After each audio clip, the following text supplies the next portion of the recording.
ठीक। In spite of this derivation from many sources and the consequent variety of forms and types, we find a remarkable unity of spirit informing Indian culture throughout the ages. यहाँ पर क्या लिखा हुआ है paragraph number 3 में? Throughout the ages. Ages मतलब क्या? दौर। दौर बीता गया, इस दौर जैसे जैसे समय बीता गया वैसे हमारा भारतीय इतिहास हुआ। एक बढ़िया चीज क्या है? द यूनिटी ऑफ स्पिरिट हमको दिखाई दिया इंडिया सभ्यता में या कल्चर में। यहाँ देखा गया द यूनिटी ऑफ स्पिरिट। घूम जाओ इसी तरह, नहीं दिख रहा है तो दीवार की तरफ। द यूनिटी ऑफ स्पिरिट यानी कि हमारे भारतीय समाज में हमारे पास एक एकता की क्या है? स्पिरिट है, यानी आत्मा है। जैसे this is the spirit of study, यानी पढ़ने की क्या उसके ऊपर जुनून है। उसी तरह हमारे भारत में, इंडिया में क्या है? एकता है। भले ही विविधता पाए जाते हैं लेकिन इस विविधता में हमारे पास क्या है? एकता है। यही सबसे हमारा पॉजिटिव पॉइंट है। वही लिखेंगे बहुत सारे डेरिवेशन से, यानी भिन्नता यहाँ पाए जाते हैं, डेरिवेशन। इसके बावजूद भी यहाँ की आम जनता में यूनिटी है आपस में। और ये बहुत सारे स्रोत है और लगातार ऐसे परिवर्तन होते गए हैं जिसके बावजूद हम लोग के पास अभी रिमार्केबल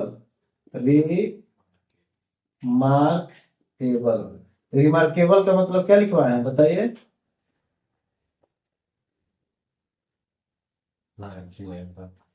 एक्स्ट्रा ऑर्डिनरी, यही पढ़ा है ना? एक्स्ट्रा ऑर्डिनरी या सिंपल और कहेंगे बेसिक नॉलेज। तो रिमार्क का मतलब होता है कमेंट करना। रिमार्क मतलब टिप्पणी, कमेंट। तो वैसे काम जिसको हम कमेंट कर सके, यानी कहने के योग हो, प्रशंसा के योग हो, उसी को बोलते हैं रिमार्केबल। यानी कि जो व्यक्ति असाधारण काम करता है, असाधारण, उसी के लिए वर्ड बनाया गया है रिमार्केबल। समझ गया? तो हमारी भारतीय सभ्यता में एक क्या ऐसी चीज है जिसको हम असाधारण मानेंगे या कमेंटेबल है या टिप्पणी करने योग्य है, वो है the unity of spirit. Clear? इसी के चलते बहुत सारे दौर गुजर गए, बहुत सारे समय बीत गए, लेकिन यूनिटी के चलते ही आज भारत क्या है? आजाद कंट्री कहा जाता है, यानी कि डेमोक्रेटिक देश है कि नहीं है? आगे, we find a remarkable unity of spirit informing Indian culture throughout the ages. जैसे जैसे दौर बीता गया वैसे हम लोगों ने देखा कि समाज में भारतीय सभ्यता की एक अपनी पहचान है। वही पहचान का नाम है द यूनिटी ऑफ स्पिरिट। यहाँ पर एकता पाई जाती है। इनफैक्ट वास्तव में it is this underlying unity which is one of the most remarkable features of Indian culture. कह रहा है कि हमारा भारतीय संस्कृति की पहला रिमार्केबल, इसको याद कर लेना, ऑब्जेक्टिव में पूछ सकते हैं। रिमार्केबल फीचर्स क्या है भारत की? यानी एक प्रशंसा के योग्य असाधारण बातें क्या है भारत में? वो वही है the unity of spirit. The unity of spirit. Clear है? यहां तक समझ में आ गया? वही लिखा हुआ है कि इनफैक्ट, यानी कि वास्तव में, it is this underlying means अंतर्निहित। हमारे समाज में आम जनता के लोग में आपस में एक भाईचारा का यहाँ माहौल रहता है। एक दूसरे को समझते हैं, एक दूसरे को रिस्पेक्ट देते हैं और एक दूसरे के रीति रिवाज और पर्वों को हम क्या करते हैं? आदर सम्मान करते हैं। और उसी के कारण इसका, हमारा भारत देश का एक अपना पहचान है। उसी को बोलते हैं एक अलग पहचान, एक अलग गुण, असाधारण गुण। फीचर्स मतलब कैरेक्टरिस्टिक्स, यानी कि गुण। कैरेक्टर लिख के कैरेक्टरिस्टिक, ISTIC, कैरेक्टरिस्टिक, इसका अपना चरित्र है, अपना गुण है। दूसरा मीनिंग इसको बोल सकते हैं मेरिट्स। क्या बोलेंगे? Merits. The merit of our Indian culture is the unity of spirit. Clear? आगे बढ़ते हैं। In volume and duration no civilisation with the possible exception of the Chinese can present with the civilisation of India. कह रहे कि पूरे विश्व में ऐसा कोई देश नहीं है जो हमारा भारत के सिविलाइजेशन का तुलना कर सके या वो कंपेयर उससे कर सके। यानी कि इंडिया अनक्रीडेबल है, सॉरी इनक्रीडेबल होता है, अन नहीं होता है, क्या होता है? ई, अतुलनीय है, इससे कोई तुलना नहीं कर सकता है। इनक्रीडेबल, अतुलनीय। हमारा भारतीय सभ्यता जो है इनक्रीडेबल है, एक्सेप्ट किसको छोड़कर? चाइना को छोड़कर। किसको छोड़कर? चाइना को छोड़कर। CHIN, क्योंकि वहां भी सभ्यता का विकास हुआ है। वही कह रहा है इन वॉल्यूम एंड ड्यूरेशन, इतने समय बीत गए, इतने दौर गुजर गया है, उसमें आज तक कोई नहीं है जो भारत की सभ्यता जैसे विकास की है। यहाँ पे विभिन्न आक्रमणकारी हैं, उसके बावजूद भी हम लोग आगे बढ़े, विकसित हुए हैं। इसका तुलना इस विश्व में कोई देश नहीं कर सकता एक्सेप्ट इसको अपवाद में चाइना को छोड़कर, चाइना को छोड़कर। With the possible exception of the Chinese, can beer comparison with civilization of India, Bharat की सभ्यता से कोई ऐसा नहीं है कि तुलना कर सकता है, या जैसा हम लोग सहन है वैसे बातों को लोग सह सकता है। क्लियर है? वही लिखा हुआ है, एक बार हम पढ़ देते हैं। वास्तव में यह एक अंतर्निहित एकता है जो भारतीय संस्कृति के प्रमुख गुणों में से एक है।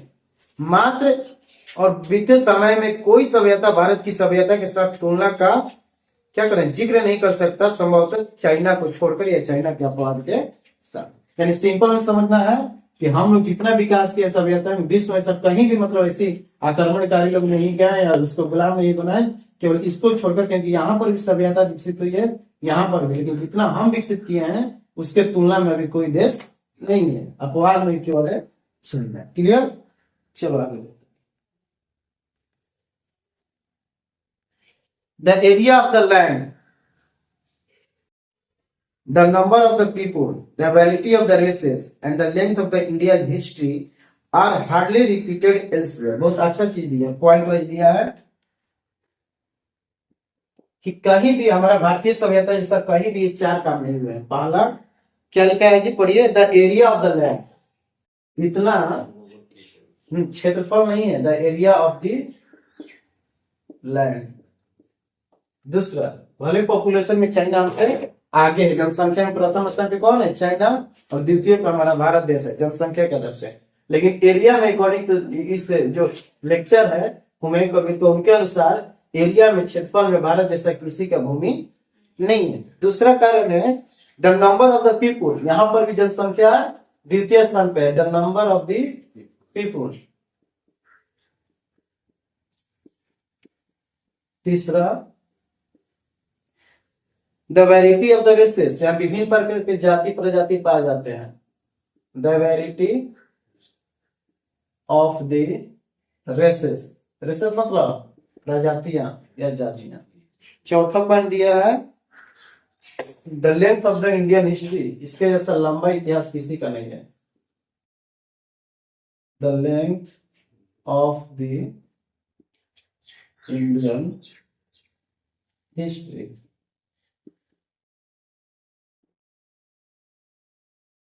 आर हार्डली रिपीटेड एल्सवेयर, शायद ही कहीं ये सब बातों को दोहराया जाता हो या उसमें पाए जाते हैं। चार चीज लिख लीजिए, इसको नोट कर लो,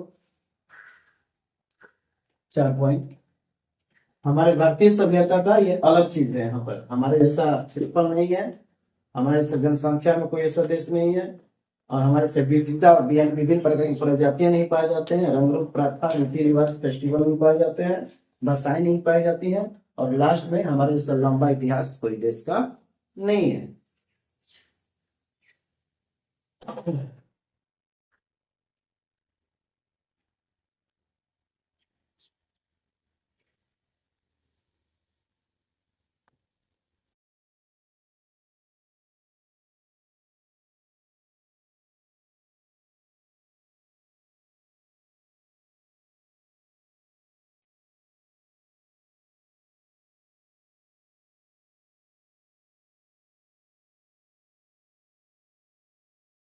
आगे बढ़े, जब हम बोल रहे हैं उसी समय लिखते जाइए, आप लोग समझिए और लिखते जाइए, समझ में आ गया छोड़ दीजिए। पूछ भी सकते हैं 2 नंबर का, है ना, कौन ऐसी चीज हमारे भारतीय सभ्यता या संस्कृति में जो रिमार्केबल है, द यूनिटी ऑफ स्पिरिट। कौन ऐसा देश है जो अपवाद है, जो हमारी सभ्यता की तुलना नहीं कर सकता, चाइना, है ना।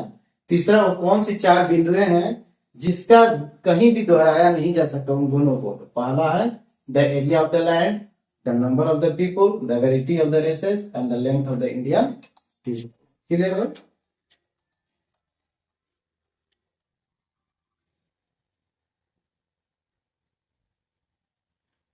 आगे बढ़े, चलो बुक पे ध्यान दीजिए।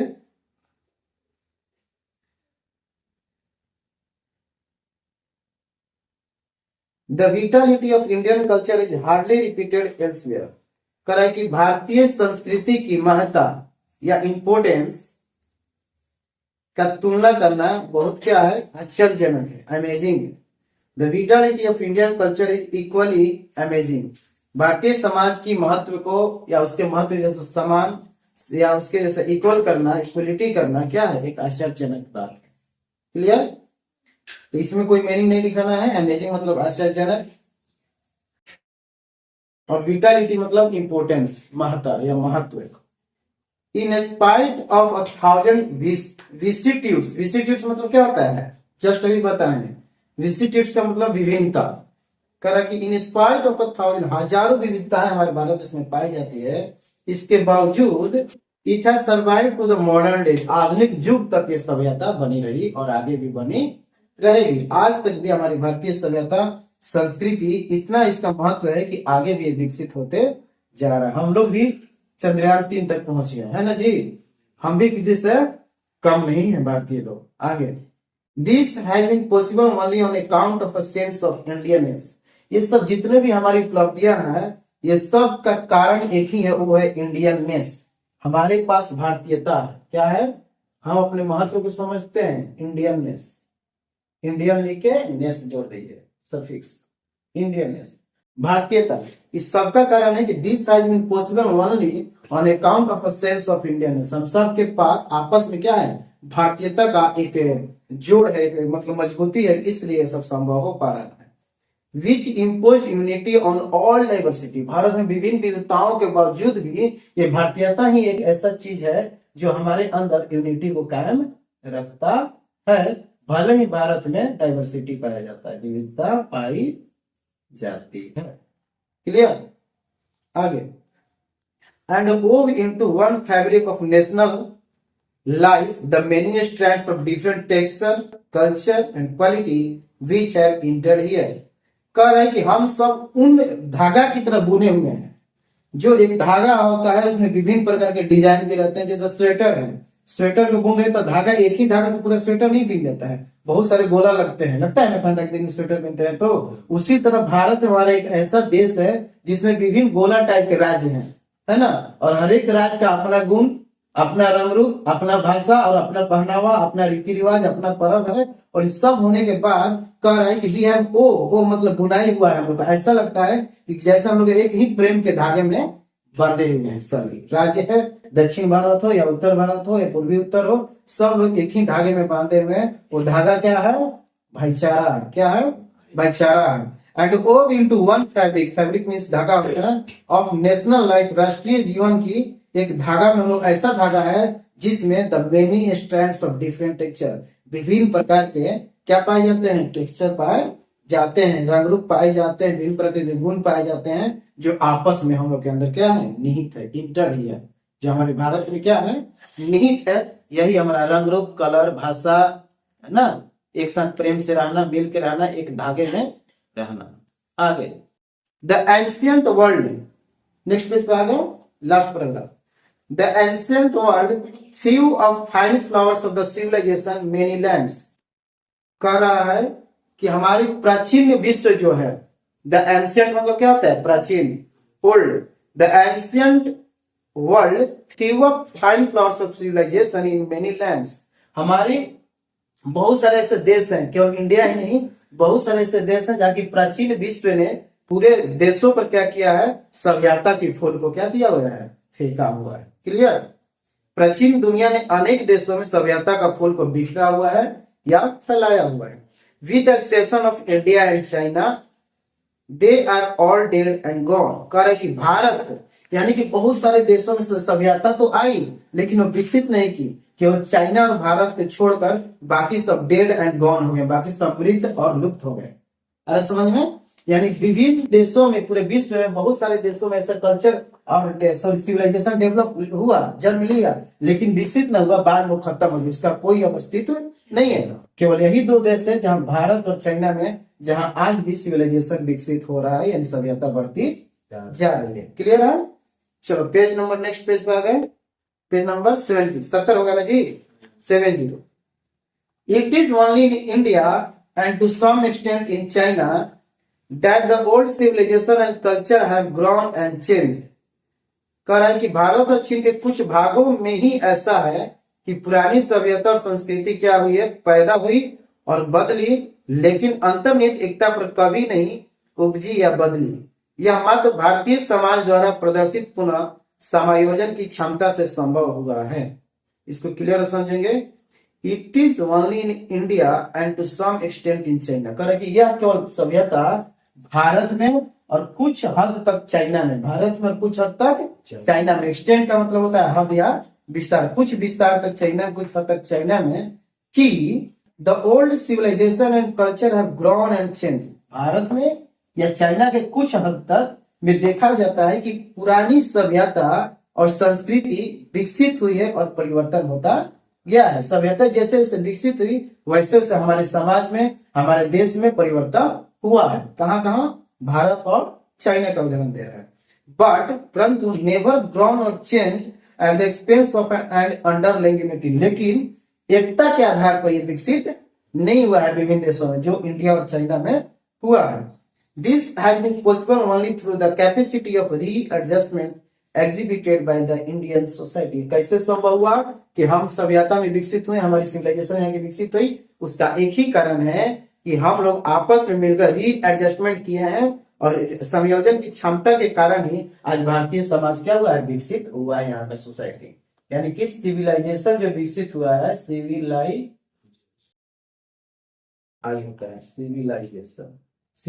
जो विकसित हुआ है, इसका एक और मूल कारण दिया हुआ है, वो है रीड जस्टमेंट। याद करना है तो बता दिया, इसमें 3 वर्ड। रीड मतलब पढ़ना, जस्ट मतलब अभी, मेंट सफिक्स जोड़ देना है। तो रीड एडजस्टमेंट या रीड जस्टमेंट है ना, लेकिन एक्चुअली जो वर्ड है वो है ई। री हो गया प्रीफिक्स, एडजस्ट हो गया यानी कि संयोजित करना, और मेंट हो गया सफिक्स। यानी ये रियल 3 वर्ड है। री मतलब दोबारा, एडजस्ट मतलब संयोजन करना, और मेंट क्या है, सफिक्स है। प्रीफिक्स, मूल वर्ड और सफिक्स। तो रीएडजस्टमेंट की हमारे पास क्षमता है, और इसी कारण आज हमारा इंडियन सोसाइटी की सभ्यता क्या हुई है, विकसित है, और आज भी इसका अस्तित्व है, कायम है, जिसके बारे में हम लोग इतिहास के माध्यम से जानकारी प्राप्त कर सकते हैं। क्लियर हो गया? तो पार्ट ए खत्म हो गया। आज हम लोग पढ़ना है पार्ट बी में। इसको मिटा दें, इसमें तो कोई जरूरी नहीं है उतारने का।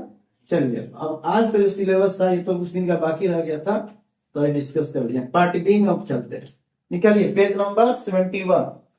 बाकी एक्सरसाइज तो बन गया था, कोई डाउट उसमें क्वेश्चन देखिए?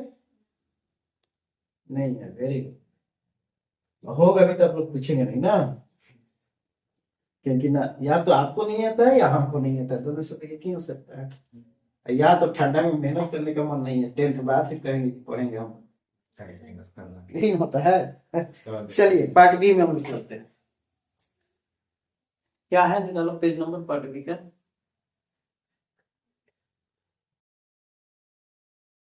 वन ग्राउंड है starting.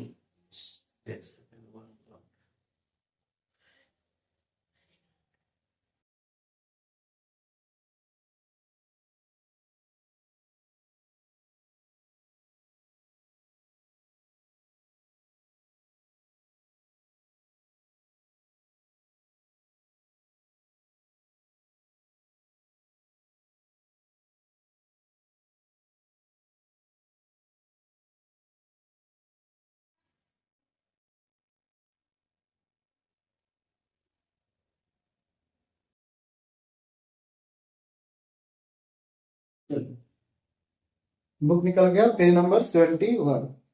One ground of this adjustment is found in the spirit of toleration that has characterized Indian history throughout the ages. Live and let live. Live and let live का मतलब क्या होता है जी? ये मुहावरा है, कहावत है। लिव एंड लेट लिव, लिख लीजिए। जियो और जीने दो, जियो और जीने दो। ईट एंड लेट ईट, खाओ और खाने दो, बारात में पूरी, है ना। ईट एंड लेट ईट, खाओ और खाने दो, गुपचुप पे मत टूट जाओ। सारी महिलाएं, जेंट्स को भी खाने दो गुपचुप और छोला। ले लिव एंड लेट लिव मतलब जियो और जीने दो। ईट एंड लेट ईट मतलब खाओ और खाने दो। स्टडी एंड लेट स्टडी मतलब पढ़ो और पढ़ने दो। कितना आसान है। लिख लिया आप लोग? आगे बढ़ते हैं। One ground of this adjustment is found in the spirit of toleration that has characterized Indian history throughout the ages. Live and let live has been the policy of the Indians in all spheres of life. यानी कि एक हमारे लिए policy है, नीति है भारतीय सभ्यता का, तो हम लोग इसी आधार पे जीते हैं। लिव एंड लेट लिव, जियो और live and let live. One ground of this adjustment, इस समायोजन का जो मूल आधार है वो एक पाए जाते हैं द स्पिरिट ऑफ टॉलरेशन। एक नेक्स्ट वर्ड दिया वहां था द यूनिटी ऑफ स्पिरिट, अब कह रहा है कि द स्पिरिट ऑफ टॉलरेशन, सहने की हमारे पास शक्ति है। द स्पिरिट ऑफ टॉलरेट करना है, सहन, टॉलरेशन। कल मीनिंग बताए थे परसों, सहिष्णुता या सहन करना है, सहनशील। तो हमारे पास एक गुण है, हम लोग को इतना भी कठिन दुख होता है भारतीय लोग झेल लेते हैं। हम लोग पीछे हटने वाले नहीं है। एक बार चल दिए तो चल दिए, फिर मुड़ेंगे नहीं। खासकर बिहारी एक बार ठान लिया तो आईएएस अधिकारी बन के मानता है, नहीं तो फिर मजदूर बन के मानता है। यही दुआ है ना जी? की बिहारी सब पे भारी हो जाते हैं। ठान लिया तो आईएएस अधिकारी, डॉक्टर, इंजीनियर, नहीं ठाना तो फिर कपार पे ईंटा ढोएगा। कहने का मतलब जो पढ़ेगा वो आगे बढ़ेगा, जो नहीं पढ़ेगा पछताएगा। तो the spirit of the toleration, हमारे भारतीय लोगों में ये एक बहुत अच्छा गुण है कि हम लोग चाहते हैं किसी बात को हमारे पास टॉलरेट करने का मतलब कि पेशेंस है। वी हैव पेशेंस, धीरज है हम लोग के पास, धीरज है। वी हैव स्ट्रगलिंग पावर, हम लोग के पास संघर्ष करने की सामर्थ्य है। स्ट्रगलिंग पावर, कभी हम लोग पीछे हटते नहीं है। एक बार ठान लिए तो ठान लिए। क्लियर? और ये सब गुण भारतीय इतिहास का, और इसी आधार पर आज पूरे विश्व में Indian in all spheres of life, Bharat के हर एक जीवन के हर एक पहलू में, एक वर्ड दिया है spheres, SPHER, spheres of life, यानी कि जीवन के हर एक पहलू। लिख दो पहलू, पहलू। जैसे सिक्के के दो पहलू होते हैं ना, हेड एंड टेल, उसी तरह जीवन के बहुत सारे पहलू में, यानी कि दुख है या सुख है या गुलामी है या आजादी है, कभी हम लोग पीछे हटने वाला नहीं है भारतीय लोग। वही कह रहे कि एक तो समायोजन का आधार बर्दाश्त करने की भावना में दिखता है, और हमेशा से हम मानते आए हैं जियो और जीने दो। कभी कभी ये इतना गहरा है कि अलग अलग सोच साथ साथ रह सकते हैं। इसकी वजह से लोगों को झेलना भी पड़ता है। दीवाने इसे इतना गहरा मानते हैं कि वो किसी और को महत्व नहीं देते, पर सिर्फ अपनी सभ्यता को महत्व देते हैं। स्फीयर्स ऑफ लाइफ या फेजेज भी बोल सकते हैं, लेकिन वर्ड प्रयोग होता है अलग अलग।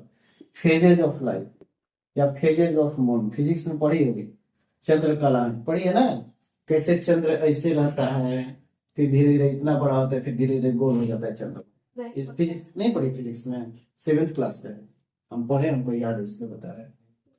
फेजेस ऑफ मून, चंद्र कलाएं बोले जाते हैं। किस तरह पूर्णिमा के दिन पूर्ण हो जाएगा, फिर धीरे धीरे एकदम दूध के चांद होते जाएगा, ऐसे करते करते पाकिस्तान का चांद बन जाता है। किस कारण से हो तो फिजिक्स वाले कॉन्सेप्ट पढ़ने के बाद हम बता देंगे, या आप लोग खोज के लाइएगा, ठीक है? 7th क्लास का फिजिक्स हम लोग पढ़ाएंगे, हमको याद है। चलिए तो आते हैं सिलेबस पे, टाइम नहीं पास करना है। One ground of this adjustment is found in the spirit of toleration that has characterized Indian history throughout the ages. Live and let live has been the policy of the Indians in all spheres of life. कह कि भारतीय लोगों के अपने जीवन के हर एक पहलू में एक नीति है, और उस नीति का नाम है जियो और जीने दो। पॉलिसीज क्या है? पॉलिसीज है। इसी पॉलिसीज के आधार पर हमारे पास सहने की क्या है? शक्ति है, आत्मा है, हम धीरज रखते हैं, और संघर्ष करने की क्षमता हमारे पास। We have the capacity to face any all situations in our life. हमारे भारतीय जीवन में या हमारे पर्सनल व्यक्तिगत जीवन में जो भी विषमताएं आती है, उसका सामना करने का सामर्थ्य या डट के रहने का हमारे पास हिम्मत है या धीरज है। इसलिए आज इंडिया या चाइना के लोग आज भी अपनी सभ्यता को कायम रखें। आगे बढ़ते हैं। लाइफ के बाद sometimes this has been carried so far that contrary, if not contradictory, attitudes have been allowed to survive simultaneously. कह रहे कि कभी कभी क्या होता है, ये इतने दूर तक इसको लेके जाते हैं कि ये उल्टा भी पड़ जाता है। डेट कॉन्ट्रेरी मतलब अपोजिट, लिख लो मीनिंग, कॉन्ट्रेरी, CONTRA,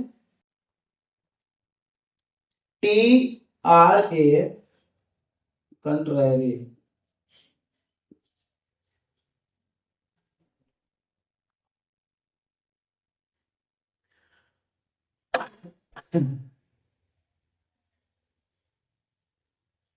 अपोजिट, बदले में। Sometimes this, हाँ उल्टा, sometimes this has been carried so far that contrary if not contradictory। contradictory का मतलब क्या होता है, इसका भी लिख लीजिए वर्ड, contradiction, contradictory, contradictory।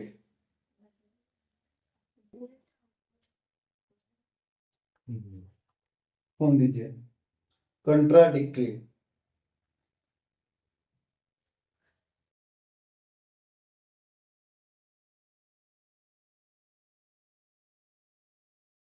इसीलिए आइडिया है contradictory का मतलब क्या होता है,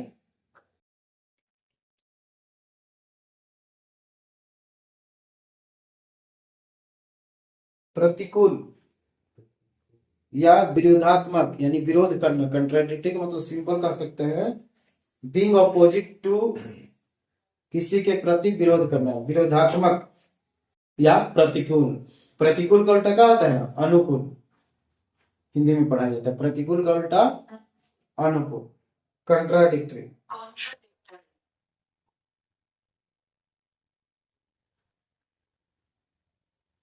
तो वही करें कि कभी कभी sometimes this has been carried so far that contrary if not contradict। तो क्या होता है, कभी कभी इतने दूर तक इसका प्रभाव पड़ता है कि वो उल्टा रहता है लेकिन विरोधात्मक नहीं रहता है।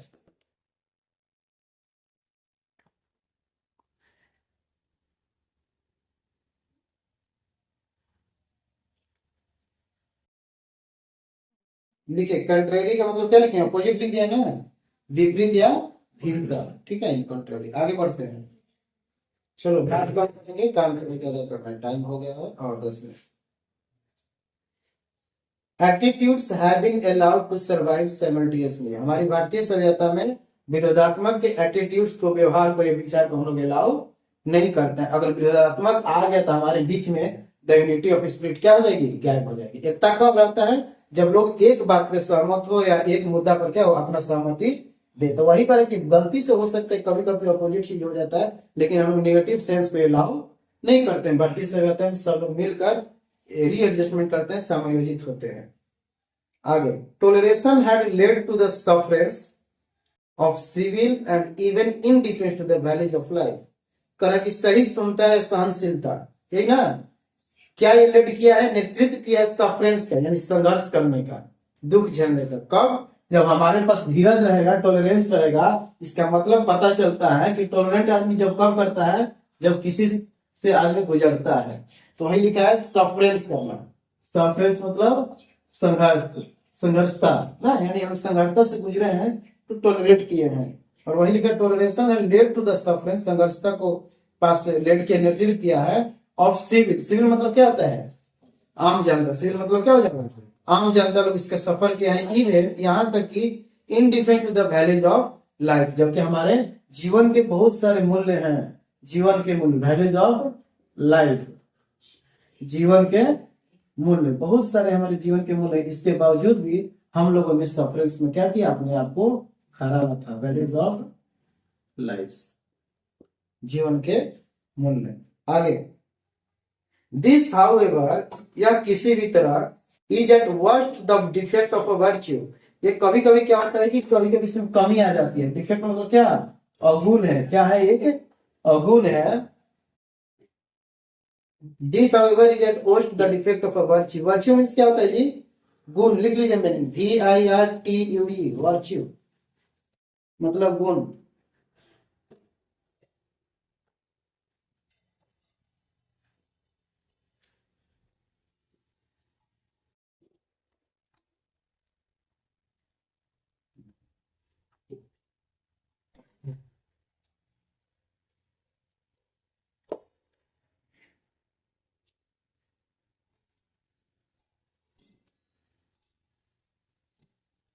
बढ़े आगे, चलो ध्यान दो। This however is at worst the defect of a virtue, या किसी गुण का क्या है, दुष्प्रभाव है। क्या है? दुष्प्रभाव है, जो हम लोग क्या करते हैं, वैसे समय आ जाता है कि हम टॉलरेट करते हैं, सहनशीलता के अनुसार गुजरते हैं, सहन करते हैं।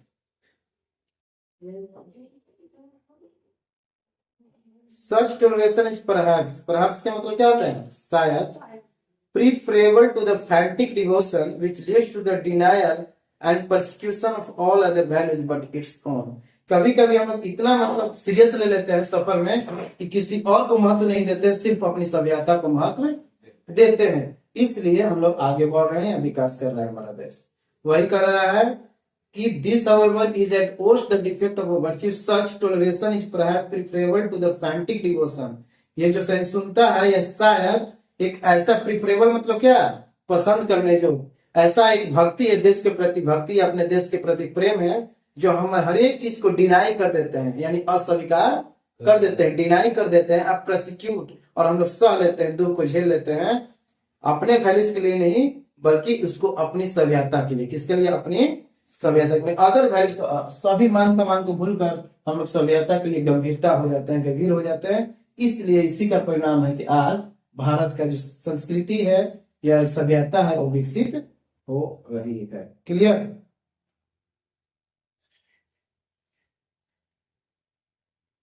आगे बढ़े, इसको एक बार हिंदी पढ़ देते हैं, सुन लीजिएगा। लिखा हुआ है, एक तो समायोजन का आधार बर्दाश्त करने की भावना में दिखता है। कैसे प्रूफ होगा कि हम रीएडजस्टमेंट हुए हैं?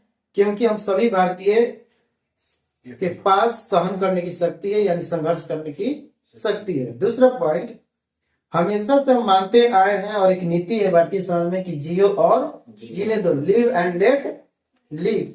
कभी कभी समटाइम्स इतना गहरा ये हो जाते हैं कि हम लोग सभी लोग अलग अलग सोच के साथ ये जीवन जीते हैं, बिताते हैं, और सभी लोग इसके वजह से ही क्या करते हैं, झेलते हैं। मान लो आपस में इंडिफरेंस रहेगा या असहमति रहेगी तो क्या होगा, सब लोग अपना दुख झेलना पड़ेगा। लेकिन यही जब रीएडजस्टमेंट होगा, आपस में मिल जाएंगे, तो हम लोग दुख तो झेलेंगे, लेकिन उसका परिणाम क्या होगा, एक अच्छा परिणाम निकलेगा। वही कह रहा है कि इतना गहरा है कि अलग अलग सोच के साथ हम लोग यहाँ पर रहते हैं, लेकिन इसकी वजह से लोग क्या करते हैं, आपस में झेलना पड़ता है, सफरेंस करते हैं। लेकिन कुछ ऐसे भक्त हैं जो देश के प्रति, जो देशवासी हैं, इतने दीवाने हैं देश के प्रेम के प्रति कि वो इतना गहरा मानते हैं कि वो किसी और चीज को महत्व नहीं देते हैं, बल्कि सिर्फ अपनी सभ्यता को महत्व देते हैं। यहीं तक पढ़े हैं? क्लियर? कोई डाउट? चलो नेक्स्ट पैराग्राफ में। उसके बाद क्या है, सेंटेंस पढ़िए। थ्रू आउट लिखा है, चलो। Throughout the changes of Indian history we therefore find spirit of underline, spirit एक स्पिरिट दिया है जी, स्पेलिंग पढ़ो, यहाँ गलत टाइपिंग किया, ठीक है, spirit. Throughout the changes of Indian history we therefore find spirit of underline unity which informs diverse expressions of institute. The unity was never a dead uniformity and a living unity never is. कह रहा है, ध्यान से इसको समझिएगा, कितना गलत typing किया है। कह रहा है कि भारतीय इतिहास के परिवर्तन होने के दौर से, थ्रू आउट यानी जितने समय लगा है, क्या होने से, the changes of Indian history, the changes of Indian, भारतीय इतिहास का जो परिवर्तन हुआ है, Indian history, the changes of Indian history we therefore find a spirit of underline unity. हम लोग पाए हैं कि हमारे अंदर एक अंतर्निहित एकता है। क्या है? अंतर्निहित एकता है, जो सूचित करता है, which informs the diverse expression of its life, जो इसके विभिन्न जीवन में पाए हुए विभिन्न अभिव्यक्ति को क्या करता है, व्यक्त करता है, विविध अभिव्यक्ति, विविध एक्सप्रेशंस को व्यक्त करता है। परंतु but the unity was never a dead uniformity, a living unity never is. परंतु the unity was never a dead uniformity, एकता कभी एक मृत यूनिफॉर्मिटी के रूप में नहीं रहा है, असमता के रूप में नहीं रहा है, बल्कि लिविंग यूनिटी नेवर इज, हमेशा भारत में एक जीवित एकता रहा है। हमारे पास हमारा हुआ एकता नहीं है, यानी केवल कहने के नहीं कि हम लोग सब भाई आपस में प्रेम करते हैं, मिल के रहते हैं, लेकिन अगर हकीकत किसी के परिवार में जाएंगे तो पता चलेगा आपस में ही डाइवर्सिटी है, भाई भाई में क्या है, लड़ाई है। लेकिन वैसा नहीं होना चाहिए। कह रहा है लेखक, ये लेक्चरर जो हिमायू कबीर है, कि भले ही हम लोग कहते हैं कि यूनिटी हमारे पास है, लेकिन हमारे भारतीय सभ्यता में यूनिटी डेड नहीं है, मृत नहीं है, बल्कि हमारे पास लिविंग यूनिटी है। क्या है? एक जीवित, एक जीवन, एक सजीव यूनिटी पाया जाता है। क्लियर हो गया? तो इस 3 लाइन में हम लोग क्या पढ़ेंगे? भारतीय इतिहास के दौर से जितने भी परिवर्तन हुए हैं, हम लोग पाते हैं कि हमारे अंदर, हमारी सभ्यता, हमारे देश में अंतर्निहित एकता है, और यह सूचित करता है विभिन्न चीजों को, जीवन के विभिन्न चीजों को व्याख्या करता है, व्यक्त करता है। लेकिन हमारे पास, परंतु हमारे पास क्या नहीं होना चाहिए? एक मृत यूनिफॉर्मिटी नहीं है। यूनिफॉर्मिटी मतलब एक रूपता या समान रूपता, है ना, बल्कि एक जीवित एकता होनी चाहिए। A living unity never is. Clear है?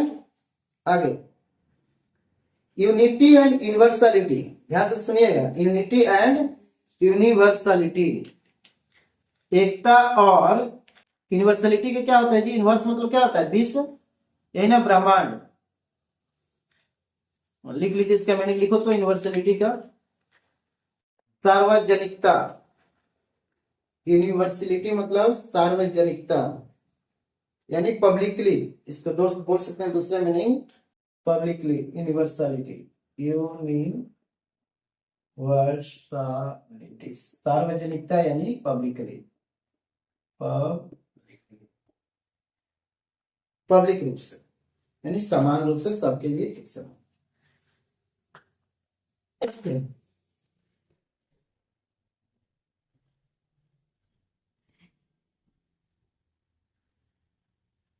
आगे बढ़े।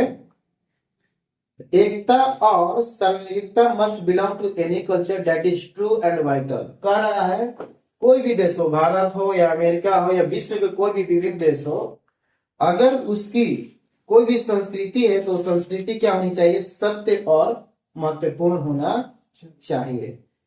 कह रहा है कि unity and universality must belong to any culture that is true and vital. कह रहा है, एग्जाम्पल अगर लेंगे, हम बताते हैं, इसको समझिएगा, मिटा देता हूं इधर।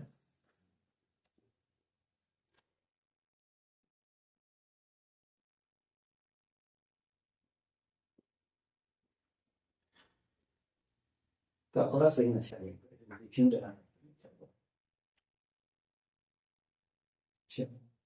अब यहाँ पर लास्ट आ रहा है, यानी कंक्लूजन आ रहा है, निष्कर्ष क्या निकला है पढ़ने से।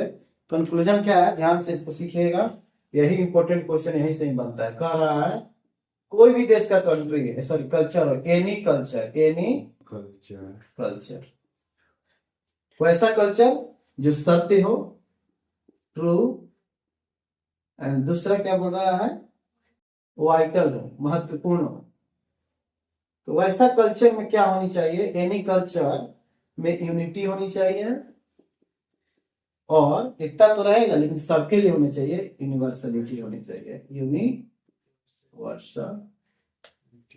होनी चाहिए। Must belong to any culture, कोई भी संस्कृति हो उसके अंदर एकता होनी चाहिए, और सबके लिए होनी चाहिए, पब्लिकली होनी चाहिए, और उसका आधार क्या होना चाहिए? सत्यता, और उसका एक अलग पहचान, अलग महत्व होना चाहिए। क्लियर हो गया? आगे, now culture is a concept. करे संस्कृति एक विचारधारा है। संस्कृति क्या है? एक विचारधारा है, एक कंसेप्ट है, which can not be simply or unitarily defined, जिसका परिभाषित करना साधारण नहीं है या एक रूपता नहीं है। एक और मीनिंग लिखा हुआ, लिख दीजिए, यूनिटरीली,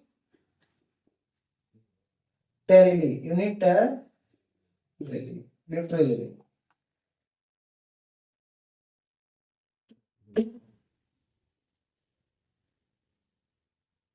एकात्मकता, इसका शुद्ध हिंदी दिया है एकात्मकता,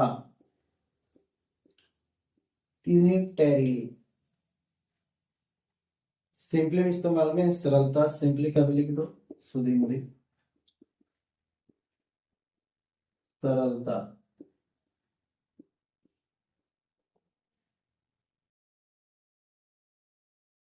तो वही कह रहा है कि unity and universality must belong to any culture that is true and vital. Now culture is a concept which can not be simply or unitarily defined. कह रहा है कि संस्कृति सरलता या एकात्मकता रूप से परिभाषित नहीं किया जा सकता, या एक विचारधारा है। क्या है? यह एक कंसेप्ट है। There is no single character or mark, कारण कि ऐसा कोई एकल गुण या चिन्ह नहीं है which can be regarded as essence or distinctive feature of culture. कारण कि ऐसा कोई गुण नहीं है जो हम किसी कल्चर का इसेंस बता सके कि यही इसका सार है। इसेंस मतलब सार, सारांश जिसको बोलते हैं। लिख लो, इसेंस मतलब सार, निचोड़, इसेंस या डिस्टिंक्टिव, डिस्टिंक्टिव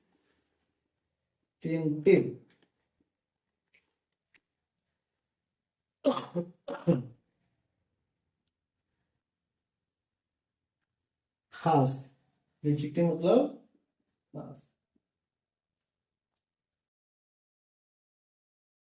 क्या कि ऐसी कोई विशेषता या चीज नहीं है जो संस्कृति के सार या खास गुण के रूप में माना जा सकता है। यानी फिक्स नहीं है कि यही होनी चाहिए किसी संस्कृति में। वही कह रहा है कि there is no single character or mark which can be regarded as the essence or distinctive feature of culture, कि संस्कृति की एक खास या सार गुण जो है उसको हम चिन्हित नहीं कर सकते हैं। यानी इसके लिए कोई नीति नहीं है। It is always a complex of many strands of varying importance and vitality। करें कि संस्कृति एक बहुत जटिल चीज है। क्या है? कॉम्प्लेक्स है। क्या है? जटिल। इसमें जटिलता पाई जाती है, यानी बहुत सारी चीजों से मिलकर एक संस्कृति का निर्माण होती है। जैसे it is always a complex of many strand, बहुत सारे उसका रंग रूप है। क्या है? स्ट्रैंड्स, टेक्सचर है। स्ट्रैंड्स मतलब टेक्सचर, ढंग है, ढांचा है। लिखवाए थे सुबह में टेक्सचर, कलर्स, कलर्स ऐसे भी लिखा था। ठीक है, ये हो गया ब्रिटेन वाला इंग्लिश। और जो ये लिखेंगे COLOUR, ये हो गया हम लोग का, सॉरी ये हो गया अमेरिकन इंग्लिश, ये हो गया ब्रिटेन इंग्लिश जो हम लोग लिखते हैं। तो हम लोग का जो इंग्लिश चलता है ब्रिटेन वाला इंग्लिश हम लोग यूज करते हैं। अमेरिका लोग यू को क्या कर देते हैं? गैप कर देते हैं। कलर्स तो ये भी सही है, ये भी सही है। तो कंप्यूटर में जब MS वर्ड में टाइप करिएगा, लिखिएगा ये, तो नीचे लाल रंग आ जाए, कहेगा गलत है। क्यों? क्योंकि ये कहाँ का है? ब्रिटेन में मिला है। और जो अमेरिका जो MS ऑफिस बनाया है वो ये सही बताता है, लेकिन दोनों सही है। ठीक है, जैसे नेबर है तो नेबर में भी यू गैप कर देता है, नेबर। चलो आगे आते हैं सिलेबस पे। तो संस्कृति एक ऐसा जटिल चीज है जिसमें बहुत सारे रंग, रूप, जाति, भेद, कस्टम, प्रथा पाए जाते हैं। स्ट्रैंड्स मतलब बहुत सारी विविधता पाए जाते हैं, और जिसका विविध प्रकार के महत्व है। जिसका विभिन्न प्रकार के क्या है? महत्ता है या महत्व है, और उसका मायने है। If we attempt to differentiate between culture and civilization, देखो होमवर्क दिए थे ना, what is the difference between culture and civilisation, सभ्यता और संस्कृति में अंतर क्या है या उसमें समानता क्या है, यही ना। देखो क्वेश्चन दे ही दे दिया। इफ वी अटेम्प्ट मतलब कोशिश करना, ट्राई, लिख लो मैंने ATTEMPT, बहुत बार हम लिखवा चुके हैं। अटेम्प्ट मतलब ट्राई करना, कोशिश करना, प्रयास करना उसको बोल सकते हैं। अटेम्प्ट मतलब प्रयास या कोशिश करना, ट्राई, एफर्ट, है ना, बहुत सारे में ट्राई करना, एफर्ट करना, कोशिश करना, प्रयास करना।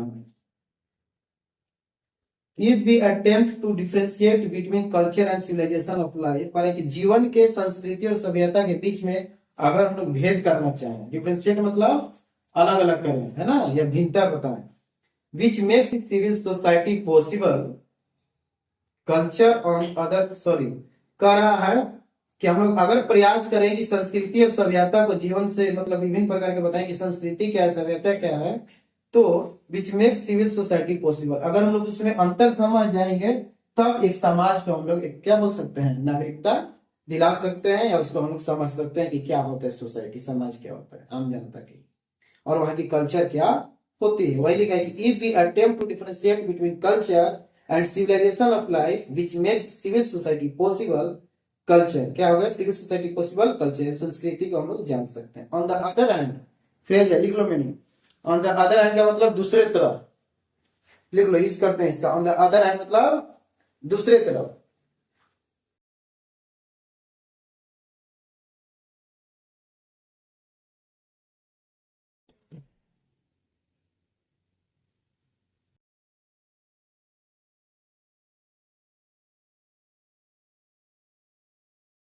अब जो परिभाषा लिखवाए थे सुबह में कल्चर का, उसी का बढ़िया से डिटेल में तुम लोग का सिलेबस कौन सा है। कल्चर आखिर है क्या, how we can define culture. The culture के इसको अंडरलाइन कर देना जहां से बता रहा हूं, ध्यान से सुनो। Culture is the resultant, other hand जो लिखा है ना कि दूसरे तरफ संस्कृति जो है, इज द रिजल्टेंट मतलब परिणाम, रिजल्टेंट मतलब परिणाम ऑफ सच ऑर्गेनाइजेशन, उन संगठनों का परिणाम है और उन अभिव्यक्तियों का परिणाम है जो इटसेल्फ थ्रू, जो अभिव्यक्ति होता है किसके अनुसार, भाषा। देखो इसका बढ़िया से बना देते हैं पॉइंट वाइज, इसको लिख लीजिएगा। कल्चर क्या है, what is culture, CULTUR। The culture is a result of number 1, क्या है, culture is the resultant of या रिजल्ट ऑफ, परिणाम की चीज क्या है, such organisation and expressed itself through language and art, भाषा और कला, क्या है, भाषा और कला, लैंग्वेज एंड आर्ट, लिख लीजिए इसको, लैंग्वेज एंड आर्ट। दूसरा philosophy and religion, philosophy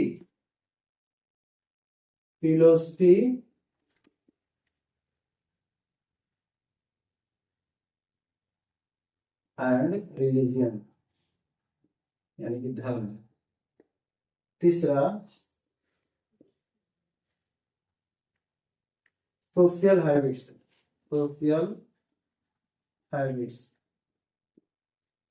and customs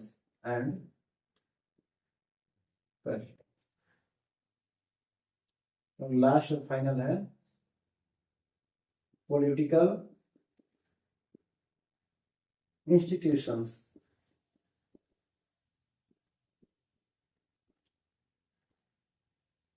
and economic organisation. 5, बस 5 पॉइंट काफी है। इकोनॉमिक ऑर्गेनाइजेशन लिख लीजिए 5 पॉइंट। कल्चर का यही परिभाषा है, लिख दीजिएगा, 5 नंबर मिल जाएगा, 2 नंबर का तो 2 number. What is culture, the culture is the result of language and art, philosophy and religion, social habits and customs, political institutes and economic organisation. ये हुआ आपका सिलेबस का मतलब। सुबह हम लिखवाए थे, शॉर्टकट लिखवाए थे।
एक कहानी पढ़ने से पता चला ना कि एग्रीकल्चर क्या है।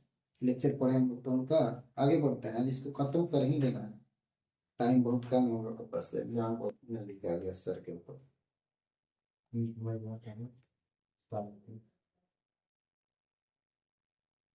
इकोनॉमिक ऑर्गेनाइजेशन यानी कि संगठन, पॉलिटिकल इंस्टीट्यूशन मतलब राजनीतिक दल या संस्थाएं, सामाजिक आदतें और प्रथा, दर्शन शास्त्र और धर्म, भाषा और कला। क्लियर है, ये 5 गुण है और इसी को जोड़ देंगे तो परिभाषित हो जाएगा। आगे बढ़ते हैं। Not one of them is separately culture, कारण कि 5 पॉइंट में से कोई एक रहेगा तो उसको हम कल्चर नहीं कहेंगे। सेपरेटली मतलब क्या, अलग अलग। Not one of them is separately culture but collectively they constitute the expression of life which we describe as culture. लेकिन ये सब 5 आपस में मिलने के बाद ही एक संस्कृति का परिभाषा बन सकता है। क्लियर है, इसमें से कोई भी एक रहेगा, जैसे मान लो कहीं भाषा और कला ही है लेकिन ये चारों चीज नहीं है तो समझो संस्कृति विकसित नहीं है। तो कह not one of them is separately, अलग से उसको संस्कृति नहीं बोलेंगे जब तक तब तक कलेक्टिवली यानी समाहित रूप से आपस में मिलकर क्या होगा, कंस्टिट्यूट नहीं करेगा, तब से किसी के जीवन का और संस्कृति को विवरण नहीं कर सकता है, व्याख्या नहीं दे सकता है। आगे, culture is the efflorescence of civilisation. लिख लो मीनिंग, इफ्लोरेसेंस, बहुत अच्छा वर्ड दिया है, लिख लीजिए, इफ्लोरेसेंस।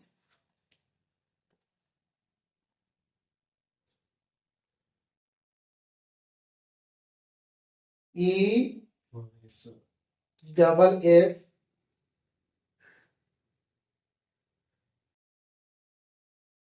हो गया, L O R E S E N C, efflorescence. प्रफुल्लित होना, प्रफुल्लित होना, इफ्लोरेसेंस।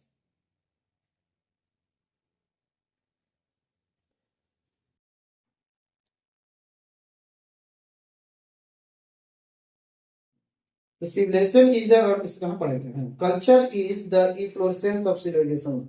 संस्कृति क्या है, सभ्यता के प्रफुल्लित होना, विकास होना, कहीं क्या बोलते हैं, संस्कृति बोलते हैं। क्लियर है, समझ में आ गया। दैट मीन्स जब सभ्यता को इफ्लोरेंस होगा, जब वो ग्रो करेगा, तो उसी को हम लोग क्या बोलेंगे, संस्कृति बोलेंगे। तो culture is the efflorescence of civilisation, इसका एक वर्ड में लिख सकते हैं, व्हाट इज कल्चर। तो culture is the efflorescence of civilisation, यानी कि किसी भी देश की सभ्यता की खूबसूरती क्या है, इसका मतलब होता है खूबसूरती। खूबसूरती क्या है, एक संस्कृति, वहां की संस्कृति अच्छा रहेगी तो वहां की सभ्यता भी विकसित होगी। डेट मीन्स संस्कृति किस पे आधारित है, सभ्यता पे आधारित है। किसी भी देश की सभ्यता वहां के संस्कृति के देखकर हम पता लगा सकते हैं कि वहां के लोग कैसे हैं, वहां के बोलचाल क्या है, वहां का व्यवहार क्या है, वहां के क्या कैसा है, पता लग सकता है। इसलिए कहा गया एक लाइन में, culture is the efflorescence of civilisation. आगे बढ़े, civilisation is the organisation of society. अब सिविलाइजेशन का परिभाषा दिया है, कल्चर का खत्म हो गया, मैं बोर्ड पर पॉइंट आउट कर देता हूं, उसको लिख लीजिए, सिविलाइजेशन का परिभाषा। संस्कृति के बारे में जिक्र होता है, अब सिविलाइजेशन क्या है।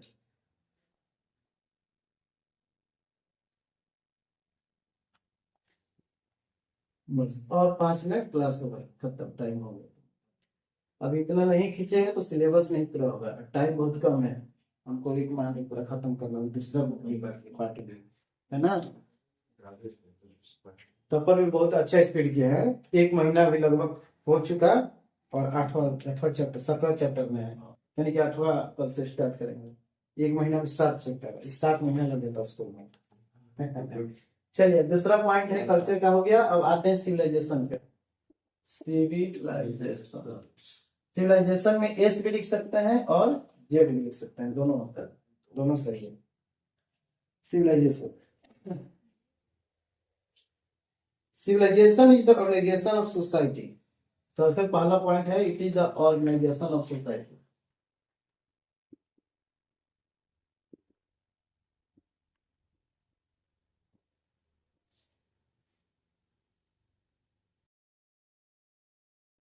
नंबर 1, समाज की संगठन, समाज की संगठन को ही सभ्यता कहते हैं। और यही संगठन क्रिएट करता है द कंडीशन ऑफ कल्चर, मनोदशा को, द कंडीशन ऑफ कल्चर, ऐसे लिख दीजिए, परिभाषा समझ।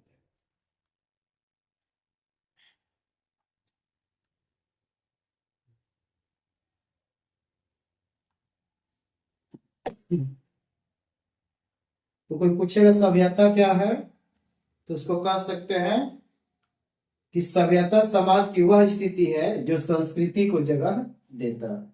सिंपल यही है। What is civilisation? तो civilisation is the organisation of society which creates the condition of culture. सभ्यता एक ऐसी चीज है जो संस्कृति को जगह देता है, या जिसमें संस्कृति पलती बढ़ती है या उत्पन्न होती है। क्लियर? तो सभ्यता समझ में आ गया आप लोग को, सभ्यता क्या है? What is the civilisation? Civilisation is the organisation of society which creates the condition of culture. Civilisation एक ऐसी चीज है जिसमें संस्कृति क्या होती है, पलती और बढ़ती है, ग्रो करती है। There can therefore we no culture without civilisation, इसलिए एक लाइन में कह सकते हैं, नोट में लिख लीजिएगा कि बिना सभ्यता की संस्कृति नहीं हो सकती है, बिना सभ्यता के संस्कृति नहीं हो सकती है। There can be no culture without civilisation, इस नोट कर लो, इसको लिख लो इन्वर्टेड कॉमा में, there can be no culture, इसको नोट कर लीजिए इन्वर्टेड कॉमा में, इंपॉर्टेंट लाइन है, there can be no culture without civilisation, बिना सभ्यता की संस्कृति नहीं हो सकती।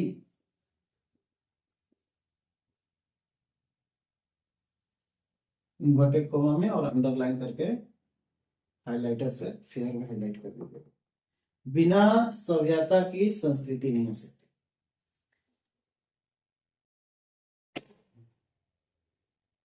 लेकिन सिविलाइजेशन हो सकता है, बिना सभ्यता की संस्कृति नहीं, लेकिन वैसी सभ्यता हो सकती है जहां हो सके कि अभी कल्चर डेवलप नहीं हुआ, ऐसा भी समाज पाया जाता है भारत देश में भी।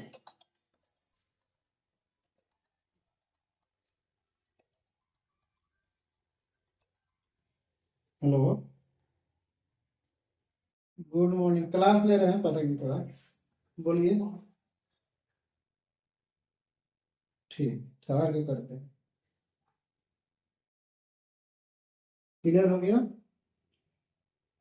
अब देख लो ध्यान से, बहुत बड़ी चीज लिखा है, यानी कि पूरा जितना चैप्टर पढ़े हैं the unity of Indian culture, उसका ये सार है, दो लाइन कि there can be no culture without civilisation, सभ्यता के बिना संस्कृति नहीं हो सकती, लेकिन सभ्यता हो सकती बिना संस्कृति की। क्यों?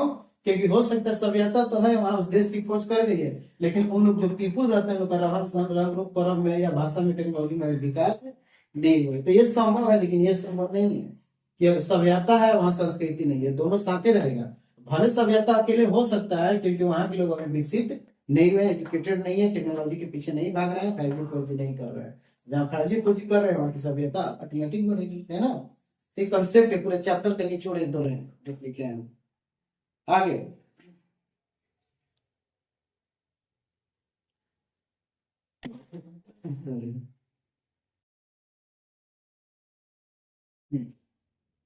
there can therefore be no culture without civilization, but there may be civilization which have not yet developed their culture, कि वैसी सभ्यता हो सकती है जहां जिसकी संस्कृति अभी विकसित न हुआ हो।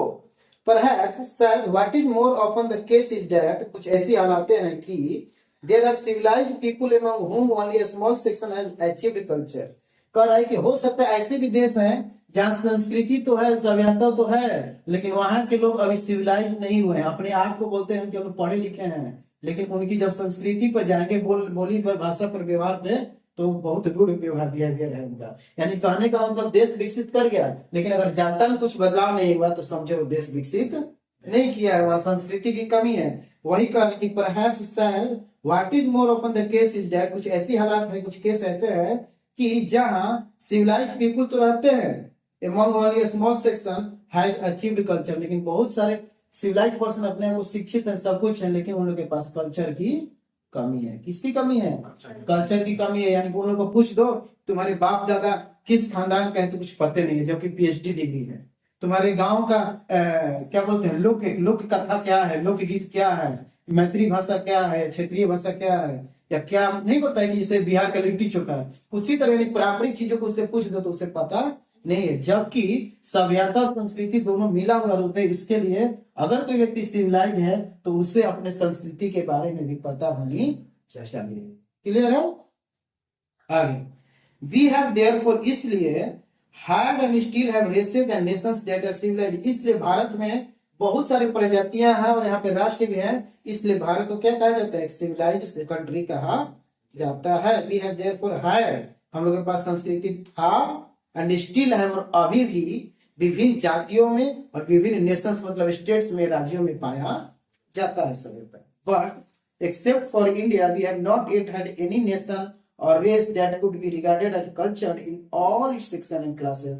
For here in India, culture is almost as extensive as civilization. कह रहा है कि भारत में एक ऐसा है जहां पर पेज नंबर 72 में भारत को छोड़कर we have not yet had any nation or race that could be regarded as culture in all its section and classes। करेंगे भारत में ऐसा कोई ऐसा राज्य या जगह नहीं है जहां पर विभिन्न प्रजातियां तो हैं, लेकिन हम लोग विभिन्न वर्गों में क्लासों में रखे हुए हैं।